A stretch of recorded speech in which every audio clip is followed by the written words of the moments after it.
Hello students. तो आज की इस वीडियो में आपका पुनः स्वागत है।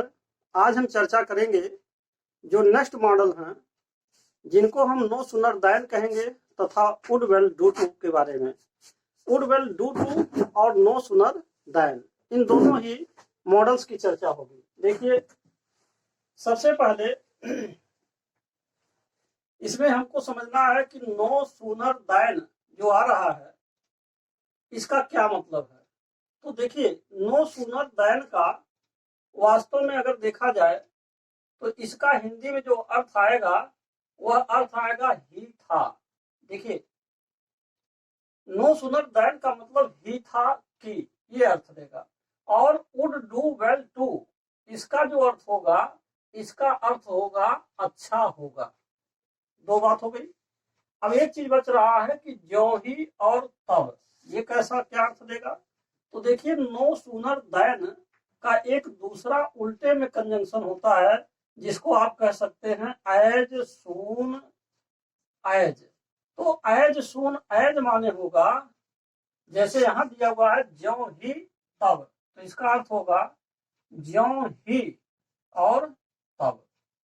तो ये तो हिंदी में अर्थ हो गया आपका कि नो सुनर दैन का मतलब होगा ही था कि, ही था कि, और जबकि आपका वुड डू वेल टू का अर्थ होगा अच्छा होगा, और यहाँ एज सुन एज का अर्थ होगा ज्यों ही तब। तो यहाँ दिया हुआ है। अब इनको हम उदाहरणों के द्वारा अच्छी तरीके से समझ पाएंगे। तो आइए अब देखते हैं उदाहरणों को। इसमें से एग्जाम्पल्स में से जो आपका पहला एग्जाम्पल है जिसमें दिया है वह कमरे में घुसा ही था। अब देखिए, घुसा ही था तो ही था आ रहा है। तो अगर इस तरीके से आएगा ही था तो ऐसे स्थिति में आप नो सूनर का प्रयोग करेंगे। दूसरी चीज यह है कि उसने एक सर्प देखा, तो यहां पर लिखा जा रहा did he enter the room. No sooner did he enter the room. तो यहाँ एक बात और समझना है कि जैसे डिड ही इंटर और द रूम जो लिखा है ये क्या है। देखिए, अगर हम पास्ट टेंस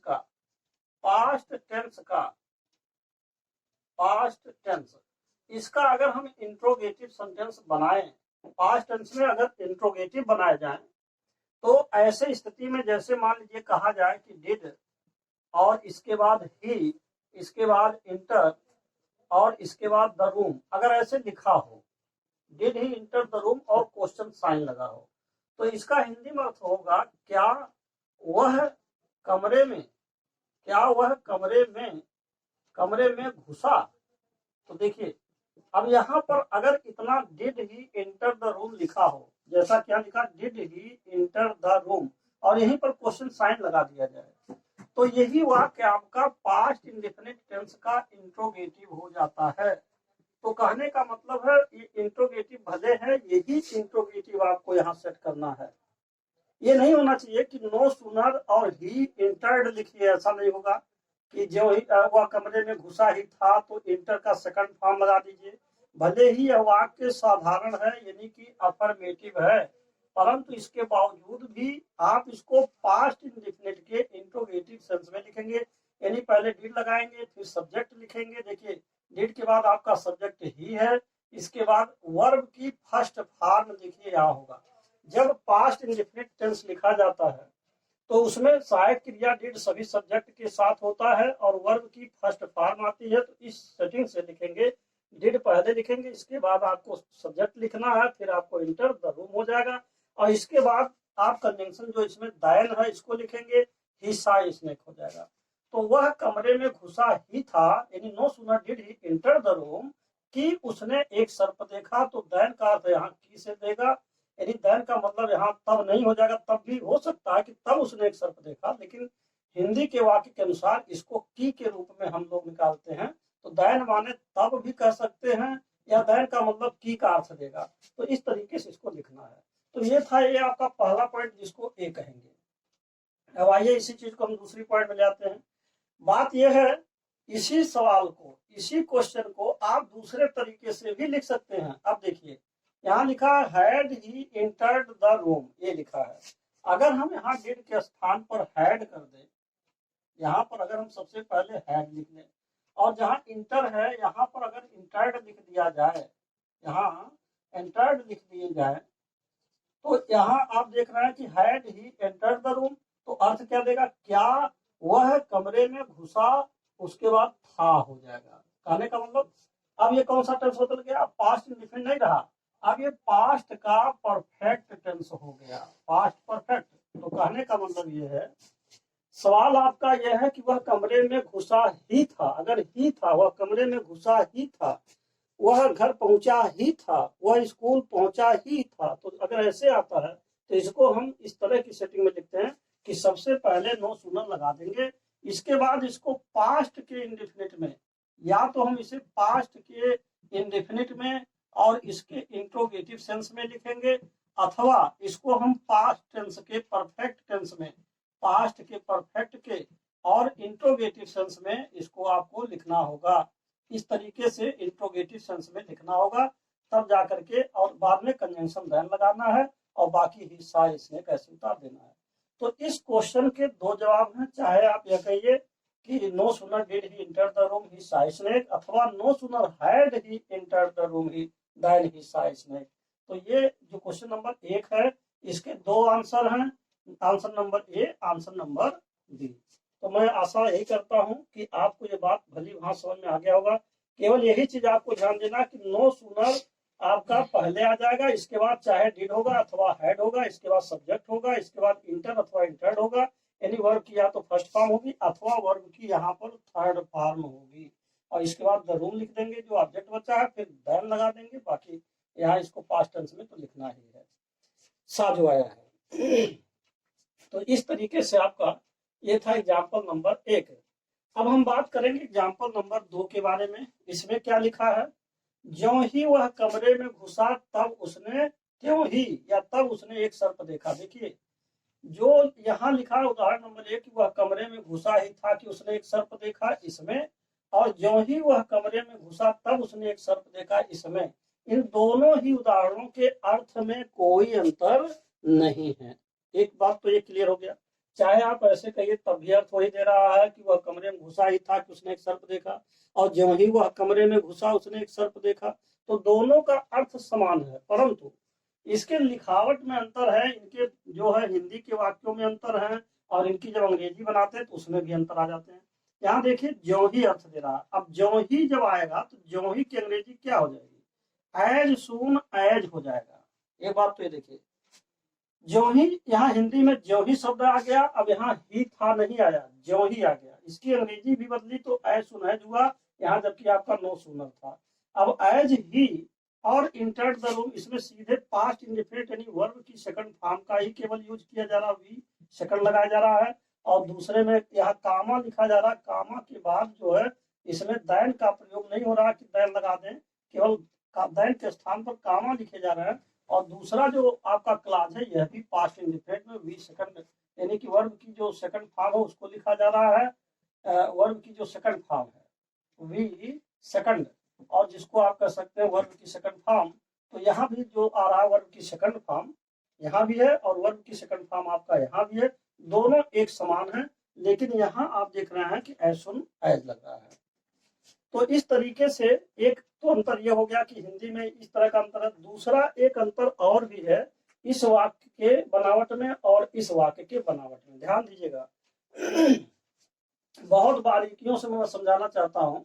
देखिए ये जो आपका वाक्य है वास्तव में यहाँ जो नो सूनर आया है ना, देखिए ये वास्तव में अगर देखा जाए तो नो सूनर जो आपका आ रहा है ये वाक्य आपका निगेटिव है। देखिए ये अफर्मेटिव नहीं है, ये निगेटिव है। एक बात और समझना होगा कि जैसे एक शब्द होता है असर्टिव, तो असर्टिव के दो पक्ष होते हैं, या तो अफर्मेटिव और या तो निगेटिव। तो हमने यहाँ अफर्मेटिव लिख दिया था, तो अफर्मेटिव नहीं है, क्यों नहीं है, क्योंकि यहाँ देखिए नो लिखा है, तो नो होने से ये निगेटिव है। अब आपको समझ में आ रहा होगा कि नो सूनर दोनों में आए हैं, तो ये निगेटिव दोनों हो गए, दोनों वाक्य आपका निगेटिव हो गया।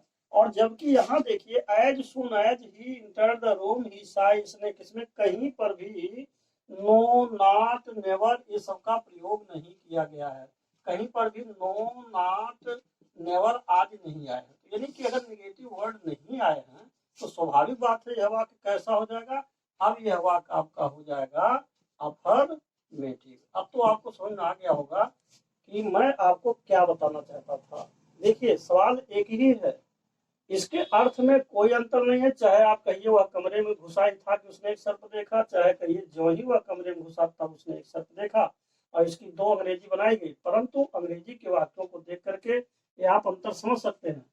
पहला अंतर तो इसका है कि नो सूनर दोनों में आए हैं, इसके बनावट में अंतर है, लेकिन ये नो सूनर डिड जो आया है और नो सूनर हैड ये दोनों एक हैं, यानी दोनों ही निगेटिव हैं, क्योंकि नो सूनर से ये चालू हो रहे हैं। दूसरी बात यहाँ एज सुन हैज आया, इसमें कहीं निगेटिव वर्ड नहीं है, तो ये आपका अफर्मेटिव हो जाएगा। तो इस तरीके से अफर्मेटिव तो यह है कि जो ही वह कमरे में घुसा तब उसने एक सर्प देखा, और इसको निगेटिव से लिख रहे हैं कि वह कमरे में घुसा ही था कि उसने एक सर्प देखा। तो ये था आपका जो है पहला और दूसरा एग्जाम्पल। अब आइए हम तीसरे एग्जाम्पल के बारे में बात करेंगे। तीसरा एग्जाम्पल क्या है, क्या बताता है, देखिए यहाँ लिखा है वुड डू वेल टू। अब वुड डू वेल टू क्या है, अगर देखा जाना तो यह भी एक प्रकार से समझ लीजिए कि सुझाव आप हिंदी में कह सकते हैं कि ये सुझाव है, और सुझाव कैसा है यह भी थोड़ा समझ लीजिए किस तरह का सुझाव है। यह सुझाव वास्तव में ये मोटी मोटा सुझाव है, जैसे साधारण सुझाव नहीं है। जैसे मान लीजिए कहा जाए कि तुम्हें पढ़ना चाहिए, तो आप कहते हैं कि you should study, you should study. मान लीजिए कहा गया तुम्हें खेलना चाहिए, तो यू शुड प्ले, आपने ये कहा यू शुड प्ले। तो अब इसमें साधारण सुझाव है कि भाई तुमको खेलना चाहिए, पढ़ना चाहिए, तुम्हें जाना चाहिए, तुम्हें समय से उठना चाहिए, साधारण सुझाव है। दूसरी बात, आपने इससे पहले एक ऐसा चीज पढ़ा था, ऐसे जो है मॉडल्स के बारे में पढ़ा था जिसका नाम हैड बेटर है, और हैड बेटर में भी वही प्रस्ताव की बात थी, लेकिन वो जबरदस्त प्रस्ताव था, उसमें मैंने कहा था जबरदस्त प्रस्ताव। और यहाँ पर कौन सा प्रस्ताव या सुझाव है, वहां जबरदस्त सुझाव था, और यहाँ कौन सा सुझाव है, यहाँ मोटी मोटा सुझाव है। ध्यान दीजिएगा कि मोटी मोटा सुझाव क्या मतलब। देखिए आपको यह याद रखना अच्छा होगा कि आप मुझसे छोटे हैं, आपको यह याद रखना अच्छा होगा कि आप मुझसे छोटे हैं, आपको यह याद रखना अच्छा होगा कि मैं आपसे ज्यादा जानता हूँ, ये आपको याद रखना अच्छा होगा कि मैं अच्छी तरीके से आपको पहचानता हूँ। तो कहने का मतलब यह किसी को आगाह करना, किसी चीज को जबरन या जबरदस्ती टाइप में आगाह करना, किसी को फोर्सफुली आगाह करने की जो बात आती है, उस कॉन्सेप्ट के लिए हम यहाँ लगाएंगे वुड डू वेल टू का प्रयोग करेंगे। दूसरी बात यह है, जो हैड बेटर था उसका प्रयोग केवल प्रेजेंट टेंस में होता था, और यहाँ जो आपका है वुड डू वेल टू, इसका प्रयोग जो हम करेंगे यह वास्तव में फ्यूचर टेंस के लिए करेंगे। जैसे भले ही उसमें हैड बेटर जो बात आई थी, हैड बेटर देखने में लगता था जैसे पास्ट हो, परंतु ये पास्ट नहीं था। जैसे तुम्हारे लिए वहां ठहरना अच्छा होता, यू हैड और बेटर ऐसे लिखा जा रहा है, और स्टे देयर, तुम्हारे लिए वहां ठहरना अच्छा होगा, अच्छा होता, स्टे देयर, तो यू हैड बेटर लिखा गया, अर्थात तुम्हारे लिए वहां ठहरना अच्छा होता, यानी अच्छा रहता कि तुम वहां ठहरते। तो ये प्रेजेंट टेंस को बता रहा है, भले ही देखने में पास्ट लग रहा है। तो ये ध्यान रखना कि हैड बेटर आपका प्रेजेंट टेंस में यूज होगा, लेकिन यहाँ वुड डू वेल टू का प्रयोग हम फ्यूचर में करेंगे। अब आइए देखते हैं उदाहरण के बारे में। आपको यह याद रखना अच्छा होगा, होगा कि आप मुझसे छोटे हैं, तो you would do well to remember that you are junior to me. तो यहाँ जो लिखा है would do well to, would do well to, इतना जो है आपका एक जो है ऐसा फ्रेजल मॉडल है, ये फ्रेजल मॉडल है, क्योंकि वुड डू वेल टू इसमें कई शब्द एक साथ आ गए, तो ये फ्रेज का काम कर रहा है। और रिमेम्बर दैट याद रखना अच्छा होगा, इसका अर्थ दिया जाएगा, इसलिए ये जो है फ्यूचर में यूज होगा। यह बात हमेशा आपको याद होना चाहिए। तो ये था आपका no sooner than, would do well to, और इसके बाद है सून एज। हमने यहाँ पर आपको समझा दिया, हालांकि लिखा नहीं गया था पहले, लेकिन ये चूंकि इसी का अंश है इसलिए मैंने इसमें समझा दिया है, एज सुन एज लिख दिया है। और दूसरी बात यह है आपका वुड डू वेल टू। तो यह वीडियो यहीं पर समाप्त होता है। And finally I would like to say you, if you like this video please subscribe my channel and share to others as well. Thank you.